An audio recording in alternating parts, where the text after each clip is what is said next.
Doing the laundry? It's such a mundane, everyday chore, right? Just sort the lights from the darks, toss them in, and don't think much about it.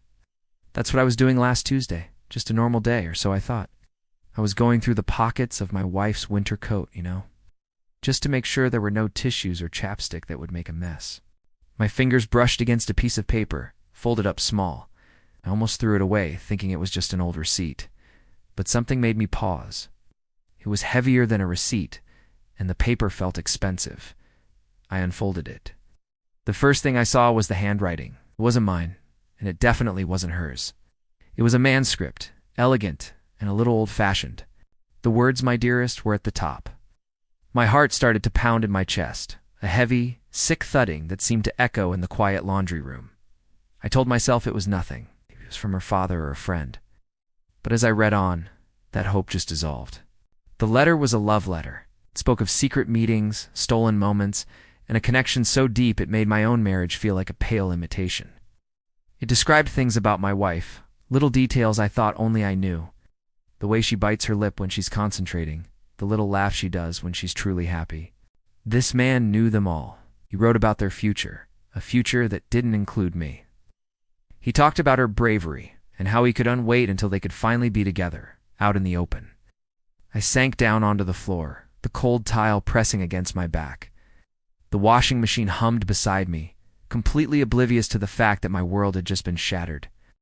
I must have read that letter a dozen times, each word a fresh stab of pain. Every line confirmed my worst fears.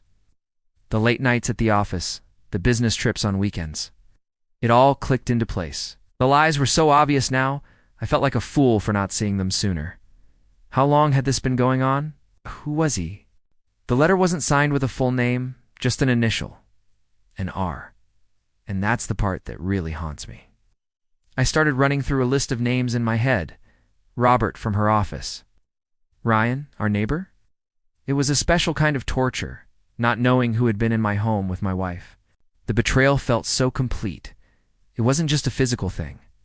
This letter was proof of a deep emotional affair that had been happening right under my nose. The person I trusted most in the world had been living a double life.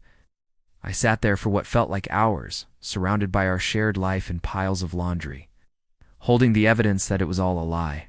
The smell of detergent filled the air, a scent I used to associate with clean clothes and a happy home. Now it just smells like deceit. I don't know what comes next. Do I confront her? Do I just pack a bag and leave? The letter is sitting on my desk now, a constant, painful reminder. This piece of paper, found by chance in a coat pocket, didn't just expose her secret. It blew my entire life apart. Thanks for listening to my story. If you've ever been through something like this, you're not alone.